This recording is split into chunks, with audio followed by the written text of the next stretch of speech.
오늘 하나님께서 우리에게 주신 말씀은 요한복음 12장 1절부터 36절, 요한복음 12장 1절부터 36절입니다. 오늘의 말씀 봉독은 1절부터 11절까지만 하겠습니다. 6월절 엿새 전에 예수께서 베다니에 이르시니 이곳은 예수께서 죽은 자 가운데서 살리신 나사로가 있는 곳이라. 거기서 예수를 위하여 잔치할세 마르다는 일을 하고 나사로는 예수와 함께 앉은 자 중에 있더라. 마리아는 지극히 비싼 향유 곧 순전한 나드 한 근을 가져다가 예수의 발에 붓고 자기 머리털로 그의 발을 닦으니 향유 냄새가 집에 가득하더라. 제자 중 하나로서 예수를 잡아줄 가룟 유다가 말하되 이 향유를 어찌하여 300데나리온에 팔아 가난한 자들에게 주지 아니하느냐 하니 이렇게 말하면 가난한 자들을 생각함이 아니오 그는 도둑이라 돈꾀를 맞고 거기 넣는 것을 훔쳐 가미러라. 예수께서 이르시되 그를 가만두어 나의 장례할 날을 위하여 그것을 간직하게 하라. 가난한 자들은 항상 너희와 함께 있거니와 나는 항상 있지 아니하리라 하시니라. 유대인의 큰 무리가 예수께서 여기 계신 줄을 알고 오니 이는 예수만 보기 위함이 아니오 죽은 자 가운데서 살리신 나사로도 보려 함이러라. 대제사장들이 나사로까지 죽이려고 모의하니 나사로 때문에 많은 유대인이 가서 예수를 믿음이러라. 그런데 예수님께서는 어떻게 예수님께서 지금 이 향료의 값이 순전한 나드 한 근이고 이것은 한 250g 정도 되는데요. 300데나리온이래요. 300데나리온 하는 것은 일반적으로 노동자가 하루 일하는 것을 1데나리온이라 하니까 300데나리온이면 1년치 이제 노동사의 품삯인 거죠. 그러니까 수천만 원이 되는 거죠. 그것을 이제 예수님의 몸에 깨트려 부었습니다. 그러면 여러분 한번 생각해 보세요. 여러분의 딸이 시집 갔어요. 그런데 그 딸이 열심히 1년 동안 일을 했어요. 그리고 자기 가정 살림을 살아야 되는데 자신을 위해 살지 않고 그걸 몽땅 어머니를 위해 선물로 줬다고 해볼까요? 무슨 명품백을 사줬든지 아니면 진귀한 뭔가를 선물로 해줬다면 여러분 마음이 썩 기쁘실까요? 1년치를 몽땅 엄마에게 줬다는 게 편치 않을 것 같아요. 여러분 한번 어떠세요? 여러분 내 사랑하는 딸이 시집가서 살고 있는데 얼마나 살기가 바쁩니까? 아들, 딸 키우고 살아가는 게, 그렇죠? 그러면 일반적인 부모의 마음은 내가 더 보태주고 싶지 받는 게 썩 편치는 않을 거예요. 물론 어버이날 잠깐 조금씩의 용돈 받는 거야 납득이 돼요. 그런데 하나도 안 쓰고 전 재산 1년 번 전체를 몽땅 다 어머니에게 줬다면 받는 부모님의 마음이 썩 기쁘지는 않을 것 같은데 여러분 어떠세요? 그렇지 않겠습니까? 저는 말씀을 묵상하면서 사랑이 많으신 예수님이라면 예수님은 이 나사로의 집 여러 가지 형편도 다 아실 텐데 어쩌면 그 결혼 지참금이라고 할 수 있는 그 평생을 모은 그 나드 순전한 옥합을 받았으면서도 그거에 대해서 거부하지 않으시고 마르다에 됐다. 그렇게 하지 마라. 너 너를 위해 준비해라. 나는 괜찮아. 네 마음 다 안다.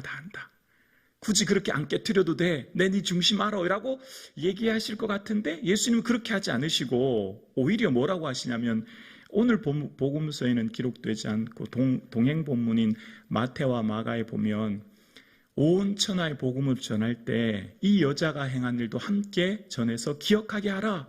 그렇게 하시는 거예요. 예수님이 마르야의 향유 옥합을 기쁘게 받으시면서 그 다음에 이 일을 복음이 전파되는 곳마다 제자들에게 얘들아 너희들 이 일을 다른 때 복음 전할 때 이 마르야 얘기 꼭 해 라고 얘기하시는 거예요. 그러니까 그냥 오늘 본문을 읽으면 예수님 마음이 쉽게 납득이 잘 되지 않아요. 예수님은 사랑이 많으신 분이시고 우리가 뭘 많이 드렸을 때 오히려 됐다고 하실 것 같고 괜찮다고 하실 것 같고 나 네 마음 다 안다고 하실 것 같은데 그걸 기쁘게 받으셨다고 하시면서 이제 온 천하에 다니면서 이 일을 기억하게 해라. 그렇게 말씀하시는 거예요. 그러니까 예수님께서 말씀하신 뭔가 의도가 있을 텐데 그럼 왜 그렇게 하셨을까? 우리 생각과 조금 다른 예수님의 그 삶의 반응을 보면서 왜 그렇게 하셨을까를 한번 말씀을 통해 살펴보려고 합니다. 오늘 본문을 이해하려면 오늘 본문이 전체 맥락이 이해돼야만 오늘 본문 이 향유 부은 사건이 이해됩니다. 그러니까 오늘 본문을 이해하려면 이 11장 45절 이하 앞단락 전체가 이해되어야만 오늘 본문이 이해되는데요. 이 앞단락에 보면 이런 내용이 나와요. 이제 죽은 나사로를 살렸습니다. 그러니까 많은 유대인들이 예수님을 믿기 시작한 거예요. 그러니까 막 사람들이 예수님을 믿기 시작하니까 바리새인이랑 대제사장들이 급하게 모여서 공의회를 시작합니다. 산헤드린 공의회인데 그 회의를 통해서 이 예수라는 사람 어떻게 하면 좋겠느냐, 지금 많은 사람들이 예수를 믿기 시작하는데 이 사람 어떻게 하면 좋겠느냐라고 회의를 해요. 근데 그때 당시 대제사장 가야바가 그런 말을 합니다.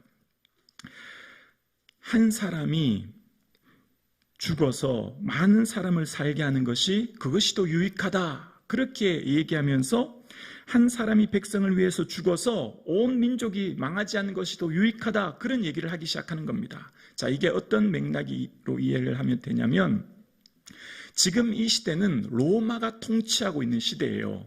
그러니까 로마가 지금 이 이스라엘과 팔레스틴 지역을 다 통치하고 다스리거든요. 그런데 로마는 늘 다른 모든 문화적인 종교라든지 문화적인 것들은 다 포용합니다. 그리고 그 문화나 사람들을 다 인재를 등용하기도 하고 종교도 다 포용하기 시작하는데 유독 황제에 대해서 충성을 맹세하지 않고 반란을 일으키거나 반란의 기미가 보이면 제압해버립니다.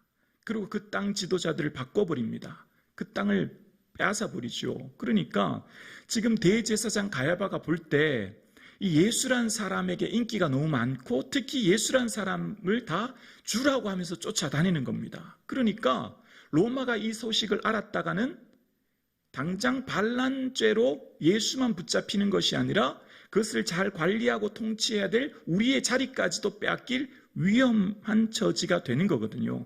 자신들의 자리도 잃어버리고 또 자신들의 이것 때문에 자신들이 어려움 당할 것을 생각해서 차라리 그냥 예수님을 잡아 죽이는 게 낫겠다라고 생각해서 이 앞단락에 보면 예수님을 죽이기로 모의합니다. 그리고 예수님이 어디 있든지 신고해라 라고 얘기한 상태가 오늘 본문 앞단락의 상황이에요. 자, 그런 상황 가운데 이제 마리아의 행동을 보면 마리아의 행동이 매우 파격적인 것을 알 수 있어요. 왜 파격적이냐면 우리가 오늘 이 본문을 읽었을 때는 그냥 뭐 잔치하는데 마리아가 가서 향유옥합 곁들이고 머리털로 예수님 발 닦아 드렸더라. 우리가 그냥 이렇게 읽으면 이게 전혀 안 와닿아요. 그런데 이걸 이때 당시의 문화적 배경과 시대적 상황을 통해서 이해하면 이 마리아의 행동이 얼마나 파격적이고 위험한 행동인지를 알게 되어요. 왜냐하면 지금 이때 당시는 로마가 다스리고 있는, 로마가 통치하고 있는 로마의 정치 체제 아래 있습니다. 그래서 이후에 예수님께서 십자가에 못 박힐 때 사람들이 당신이 저 예수를 못 박지 않으면 가이사의 충신이 아닙니다 라고 빌라도에게 이야기하지 않습니까? 그리고 그 사람들이 뭐라고 하냐면 우리는 가이사 외에 왕이 없습니다 라고 얘기해요. 그리고 당신이 누구냐, 왕이냐라고 할 때 예수님께서 나는 왕이다 이렇게 얘기합니다. 그러니까 지금 예수님을 따르는 사람들과 예수님을 향한 모든 사람들이 잘못하다가는 예수님은 반란죄로, 그리고 그를 따르는 사람들은 반란을 도모하는 사람들로 로마의 압제와 박해를 받을 수 있는 상황이죠. 그리고 특히 지금 이때 당시에는 이제 이 황제가 통치하고 있는 시기인데 이때 당시 시대적 배경에서는 황제가 숭배되던, 황제로 숭배를 하던 시기가 바로 이 시기예요. 황제와 그 가족들을 신격화하던 시기가 바로 이때입니다. 예를 들면 이 당시, 그러니까 지금 이 요한복음이 쓰여질 당시 시대적 배경을 보면 카라쿨라라고 하는 황제가 있어요. 이 황제는 사람들에게 모두가 다 자신 앞에 무릎 꿇고 자신을 아련하는 사람은 무릎을 꿇고 자신을 신격하면서 아련하라고 얘기하고 자신을 향해 신전을 세우라고 얘기하고 자신을 로마의 수호신이라고 모든 백성들과 신하들에게 선서하게 합니다. 자신이 수호신이라는 거예요. 그러니까 신이 이미 되어가는 거죠. 그리고 그렇게 그 신전 앞에서 절하지 않고 제사하지 않은 사람들을 매우 엄격하게 처벌하기 시작하는 거예요. 그러니까 로마 황제는 왕일 뿐만 아니라 신으로서의 자리를 차지하고 있는 상황인 거예요. 자, 그런데 이때 가장 힘든 사람, 가장 반대하는 사람이 누굴까요? 바로 그리스도인인 거죠. 그리스도인은 우상에게 절하지 않지 않습니까? 그러니까 기독교인들이 가장 위험한 상황에 처해져 있는 거예요. 특히 지금 마리아가 무릎을 꿇고 예수님께 머리털로 발을 닦았다고 하는 것은 이때 당시에 많은 유대인들은 무릎을 꿇는다라고 하는 것, 그리고 숙인다고 하는 것은 이때 당시 문화적 상황에서는 이 왕에게 자신의 모습을 엎드리는 표현으로, 왕에게 할 수 있는 표현으로 이해했고, 특히 향유가 온 집에 가득했다고 하는데, 이때 당시 신전에는 황제에게 바쳐지는 향을 피워했다는 것입니다. 황제에게만 드려야 될 향기가 있었다는 거죠. 특히 티란 황제 같은 경우에는 비두니아 지역의 총독들에게 자신을 향해 향을 피우도록 얘기했고, 그 향을 피우지 않은 기독교인들을 박해하도록 했다는 자료가 있는 것입니다. 그러니까 지금 마리아의 이 행동은 예수님이 왕이십니다. 예수님이 주이십니다. 예수님이 우리가 다스리고 있는 이 통치하고 있는 시대에 황제보다도 위에 계신 전능하신 하나님의 아들이십니다 라고 하는 모습을 보였고, 그것이 우리는 이 본문을 통해 알 수 없지만 그 시대 많은 사람들이 이 모습을 보았을 때 그런 생각을 하게 되는 것을 알 수 있는 거예요. 그러니까 지금 예수님께 향유옥합을 깨트리면서 자신의 몸을 낮추어서 경배하면서 또한 그 향기가 온 집에 가득한 이 모습은, 이 땅을 다스리고 있는 것은 로마 황제가 아니라 당신이 주이시며 당신이 참된 왕이며 황제입니다 라고 하는 신앙의 고백의 모습을 보였고, 그것이 많은 사람들에게 드러나게 된 것이죠. 그러니까 지금 이때 당시는 이전에 여러분 기억나십니까? 시각장애인이 눈을 받게 되었어요. 그런데 그 부모에게 묻죠. 어떻게 당신의 아들이 이렇게 시각장애인인데 앞을 볼 수 있게 되었냐? 그러니까 그 사람들이 우리는 모른다. 우리는 어떻게 되는지 모른다. 그 사람에게 물어봐라 라고 얘기해요. 그래서 뭐라고 하죠? 출교당할까 봐 그렇게 했다는 거예요. 그러니까 예수님을 주라고 얘기하는 것 자체가 유대 공동체 안에서 출교당하고 유대 공동체 안에 머무르지 못하게 하는 것이 되었고, 특히 황제를 주라고 하는 것은 생명을 내어 놓아야 되는 사건인 거예요. 그러니까 이건 단순히 나드 한 옥합 1년치 연봉을 드리는 것을 넘어 자신의 삶, 자신의 생명을 내어놓는 삶의 모습인 것을 알 수 있는 것입니다. 예수님께서는 지금 오늘 이 마리아의 사건을 통해서 예수님이 이 땅에 참된 그리스도이시며 주이심을 온 열방 많은 사람들에게 선포하시며 알리는 사건이지요. 마리아는 자신의 삶에 참된 주이신 예수 그리스도를 위해 내 생명까지도 드릴 수 있는 삶의 모습을 보여주고 있는 거예요. 여러분, 예수 믿는 게 뭘까요? 예수 믿는 것은 그냥 내 가치, 내 생각, 내 좋은 것 따라 살다가 일주일에 한 번 주일 예배 드리거나 내 목적, 내 삶의 유익을 위해 예수님을 통해서 뭘 얻고자 하는 그런 단계의 차원이 아니에요. 예수 믿는다고 하는 것은 내 전 실존, 내 전 삶의 목적, 내 삶의 가치를 온전히 예수님께 드리고 예수 그리스도를 위해 살아가는 삶, 그것이 바로 예수 믿는 삶인 줄로 믿습니다. 그러니까 예수 믿는다고 하는 것은 단순히 나의 삶의 이익과 목적과 유익을 위해 예수님을 통해 뭘 얻는 그런 단계를 넘어서는 거예요. 예수 그리스도를 향해 내 삶의 전 실존을, 생명을, 삶 전체를 드리고 주를 위해 살아가는 삶. 그래서 삶의 모든 목적이 예수 그리스도가 되며 삶의 모든 가치가 예수 그리스도를 향해 가는 삶이 예수 믿는 삶인 줄로 믿습니다. 그것이 바로 그런 삶을 통해서 주님께서 주의 뜻을 이 땅에 드러내시는 거죠.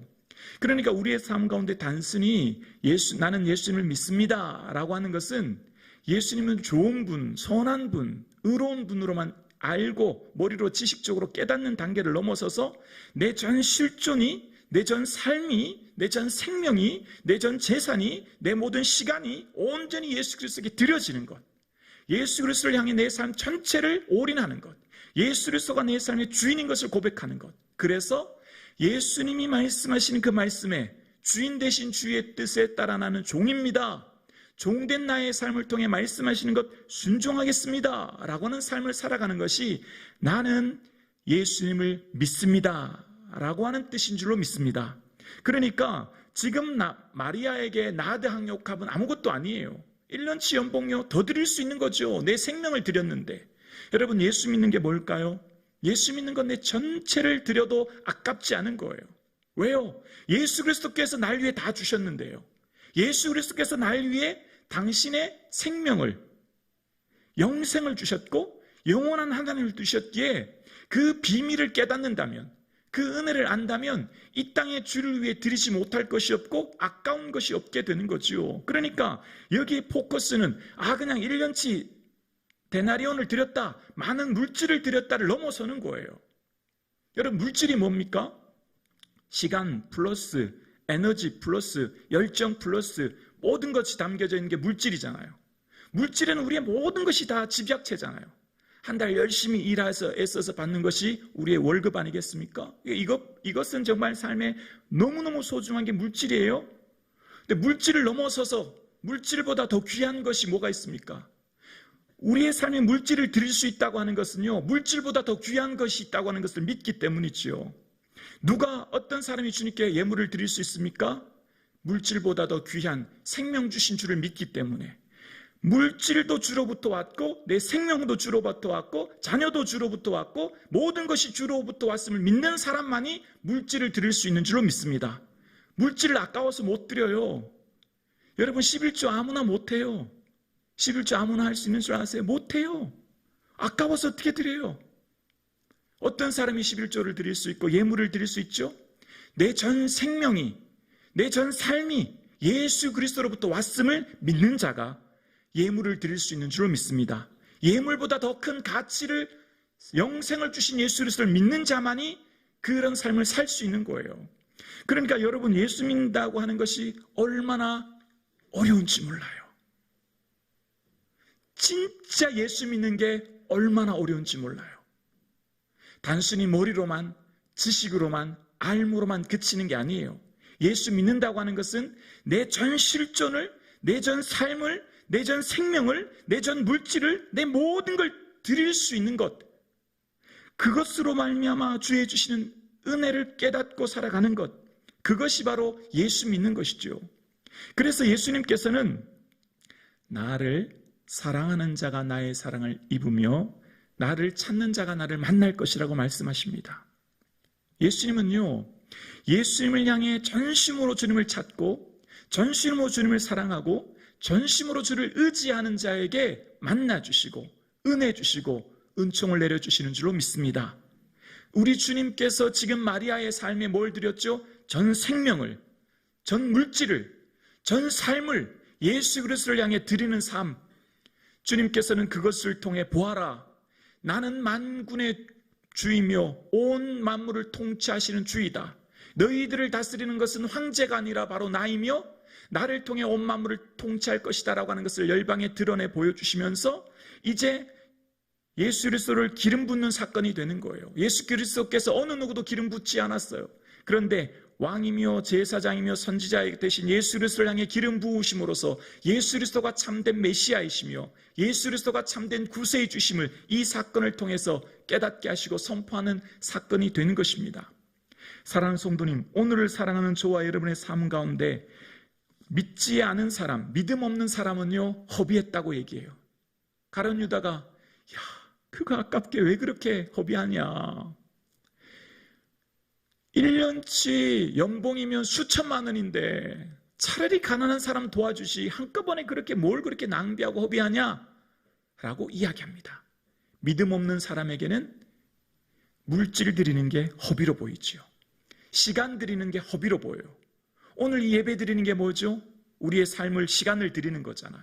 이 수요 예배 2023년 5월 10일 수요 예배는 단 한 번밖에 없어요. 또 돌아오지 않아요. 우리는 다음에 또 수요 예배 드리면 되지라고 생각하기 때문에 다음으로 미루지요. 5월 10일 7시 반 수요 예배는 오늘 한 번이 전부예요. 처음이자 끝이에요. 다시 돌아오지 않아요. 우리의 시간을 어떤 사람이 드릴 수 있죠? 예수님께 내 삶을 드릴 수 있고 예수님이 내 삶의 시간의 주인인 것을 고백하는 사람. 여러분, 저와 여러분의 시간의 주인은 예수 그리스도인 줄로 믿습니다. 우리는 예수 그리스도의 시간을 임대하고 쓰고 있어요. 시간은 내가 주인이 아니에요. 시간의 주인은 예수님이에요. 예수님이 여러분께 시간을 잠시 맡겨 빌려주신 거예요. 그래서 나는 얼마 동안 이 세상을 살지 아무도 몰라요. 이 세상에 내 수명이 언제까지 될지 아무도 몰라요. 그런데 알 수 있는 게 있어요. 말씀을 통해 묵상하다 보면 하나님께서는 늘 주의 택하신 종들이 사명 붙들고 살 때, 주의 주시는 그 사명 위에 살아가는 종들에게는 그 사명을 성취하고 이루실 때까지 은혜 주시는 것을 보게 되어집니다. 여러분, 운동하고 좋은 음식 먹고 보약 먹고 건강관리한다고 오래 살까요? 물론 중요해요. 우리가 해야 될 육체 연습은 약간의 유익이 있다고 말하지 않습니까? 유익하죠. 중요합니다. 근데 정말 본질적으로 우리에게 중요한 게 뭘까요? 그 깊은 내면에 삶의 동기, 삶의 의미, 삶의 목적이 무엇이냐가 들어있는 게 더 중요한 거죠. 뭘 위해 운동하고 뭘 위해 건강해야 되고 뭘 위해 인생을 살아가느냐라고 하는 게 더 중요한 거죠. 예수 위에 살고 예수 위에 죽고 삶의 전 실존의 가치가 예수 그리스도께 두는 인생 되어질 수 있기를 주의 이름으로 축원합니다. 주님 기뻐하시는 일이라면 삶을 드립니다. 주님 기뻐하시는 일이라면 내 전 실존을 드립니다. 주님 뭘 할까요? 주를 기쁘시게 할 것이 무엇인가 시험해보고 주님 기뻐하는 시간을 위해 삶을 향해 드릴 수 있는 저와 여러분 되실 수 있기를 주의 이름으로 축원합니다. 저와 여러분의 삶 가운데 삶의 목적이 무엇입니까? 많은 사람들은 오늘 수요 예배 드리는 게 어리석다고 생각해요. 야, 피곤한데 집에서 쉬지 뭘 그렇게 열심히 예배 드리냐? 아니요. 예배가 우리 삶의 전 실존의 목적이에요. 하나님께서는 당신의 백성들을 나를 찬송하게 하려 함이라고 부르셨다고 하셨습니다. 주님을 예배하도록 영과 진리로 예배한 자를 찾고 계신데요. 하나님 나라에 가면 우리가 뭘 할까요? 예배 드립니다. 예배. 주님을 영화롭게 하며 주님을 예배하는 게 우리의 최종적인 목적이죠. 이 땅에서 주님을 예배하지 않은 자가 어떻게 하나님 나라에서 주를 예배한다 할 수 있겠습니까? 예배가 우리의 삶에 얼마나 중요한지 몰라요. 시간 남을 때 다음에 또 하면 되지. 바쁜 일 있을 때는 그거 하면 되지. 아니요. 삶의 가장 우선순위가 예배이며 내 삶의 첫 번째가 예배이며 삶의 모든 목적이 예배가 될 수 있기를 주의 이름으로 축원합니다. 예배에 목숨 거는 인생 주께서 은혜 주실 줄로 믿습니다. 우리가 오늘 살아가는 삶의 목적이 무엇입니까? 왜 직장생활하고 왜 아이들을 기르고 왜 삶의 모든 노력을 합니까? 우리의 최종적인 목적이 주님을 영화롭게 하고 영원토록 즐거워하는 것 아니겠습니까? 오늘 수요 예배 드리신 사랑하는 성도님, 우리는 횡재한 줄로 믿습니다. 예배가 은혜예요. 오늘 예배하는 자에게 은혜 주실 줄로 믿습니다. 예배가 무엇입니까? 내 시간의 주인이 주님이십니다. 내 시간을 오늘도 주신 주께 감사드립니다. 오늘도 살 수 있는 이 시간, 오늘도 나의 하루를 주신 주께 감사합니다 고백하는 거지요. 여러분, 시간의 주인님과 동시에 물질의 주인이도 예수 그리스도인 줄로 믿습니다. 물질을 주신 분이 주님이죠. 물질을 우리가 관리할 수 있도록 맡겨주셨고 건강 주셨기에 우리가 물질을 관리할 수 있는 거죠. 그것을 할 수 있도록 은혜 주신 분도 주 예수 그리스도인 줄로 믿습니다. 어떤 임금에게 외동딸이 하나 있습니다. 나라가 태평성대하고 부국이 되어서 뭐 부족한 것이 하나도 없습니다. 그런데 그 외동딸이 갑자기 시름시름 앓더니 의원을 불렀더니 얼마나 살지 못하고 죽을 것 같다는 거예요. 큰 병이 걸렸다는 거예요. 그래서 이 왕이 하늘이 무너지는 것 같습니다. 그래서 전국에 방을 붙입니다. 내 외동딸 고치는 자에게는 나의 사위로 삼고 내 왕위를 물려주겠노라. 온 전국에 방을 붙입니다. 그래서 많은 사람들이 외동딸을 살려보겠다고 애를 씁니다. 그런데 먼 산골에 사는 삼형제가 있습니다. 큰 형이 만안경이 있습니다. 이 만안경은 어떤 아무리 먼 곳이라도 볼 수 있는 곳입니다. 다 아는 얘기입니다. 아무리 먼 곳도 볼 수 있는 만안경입니다. 그래서 만안경을 쫙 봤더니 왕궁 벽 앞에 내 딸이 아픈데 고치는 사람은 사위로 삼고 왕위를 물려주겠다. 그 방을 본 것입니다. 공고문을 본 것입니다. 둘째 형에게는 어디든 갈 수 있는 양탄자가 있습니다. 하루면 도착할 수 있는 양탄자. 그래서 어떻게 했죠? 큰형도 타고 둘째 형 타고 막내가 타고 양탄자를 타고 왕궁으로 갔습니다. 그리고 막내 아들을 셋째 아들에게는 어떤 거가 있었죠? 사과가 있었습니다. 이 사과를 먹는 사람은 어떤 병도 다 고칩니다. 그래서 그 사과를 공주에게 주었고 공주가 낳게 되었습니다. 자, 이제 공주가 낳게 되었습니다. 왕위를 누구에게 물려줘야 되겠습니까? 첫째 만안경을 보고 제일 먼저 그 정보를 안 첫째에게 물려줘야 됩니까? 빨리 양탄자를 타고 온 둘째 아들에게 형에게 줘야 됩니까? 아니면 셋째 사과를 준 셋째에게 줘야 됩니까? 여러분 생각 같으면 누구에게 줘야 되겠습니까? 셋째에게 줘야 되죠. 셋째에게. 셋째는 사과가 더 이상 존재하지 않지 않습니까? 사라졌지요. 만안경이야 또 볼 수 있고 양탄자야 또 탈 수 있지만 사과는 더 이상 없지요. 그래서 왕이 딸을 셋째에게 결혼시켜서 잘 먹고 잘 살았다 그러는 동화가 있습니다. 여러분, 예수 그리스도가 자신의 하나밖에 없는 생명을 나를 위해 주셨습니다. 그 생명은 우리에게 영생하는 생명입니다. 영원한 하나님 나라입니다. 영원한 그 천국의 소망을 주셨고 오늘 우리는 그 생명으로 이 하루를 살고 있습니다. 그 하나밖에 없는 영원한 생명을 나를 위해 피 흘려 주셨고 그 생명의 희생은 낭비가 아니요 허비가 아니라 진실된 사랑의 표현이자 날 향해 전부를 주신 은혜인 줄로 믿습니다. 이제 저와 여러분의 삶도 하나밖에 없는 우리의 생명, 시간, 물질, 에너지, 무엇을 향해 살아야 되겠습니까? 나를 위해 당신의 전부를 주신 예수 그리스도를 위해 내 삶을 드리고 내 시간을 드리고 내 물질을 드리고 내 전생애를 드릴 수 있는 그런 믿음의 삶 사실 수 있기를 주의 이름으로 축원합니다. 그것이야말로 우리 인생의 주님 기뻐하는 삶이요 의미 있는 삶이요 주의 영광 돌리는 삶인 줄로 믿습니다. 이것이야말로 낭비가 아니라 투자요 이것이야말로 의미 있는 하나님께 드려지는 시간이 되는 것이죠. 소자에게 냉수 한 그릇이라도 주는 자는 그 상을 결단코 잃지 아니리라 말씀하신 주님 앞에 우리가 주님 앞에 드려지는 그 어떤 작은 희생도 헌신도 결코 헛되지 않으며 주를 위해 살아가는 삶의 작고 보잘것없는 것까지도 주님은 기억하시는 것을 기억하며 내 삶의 모든 시간과 물질과 삶의 전부가 그 중심이 그 동기가 예수 그리스도가 되어질 수 있기를 주님의 이름으로 축원합니다. 살아계신 아버지 하나님 감사합니다. 오늘 예배하는 거룩한 종들의 삶의 목적이 예수 그리스도가 되게 하여 주옵소서. 먹고 마시며 앉고 일어서며 걷는 모든 삶의 생각이 예수 그리스도를 향하게 하여 주옵소서.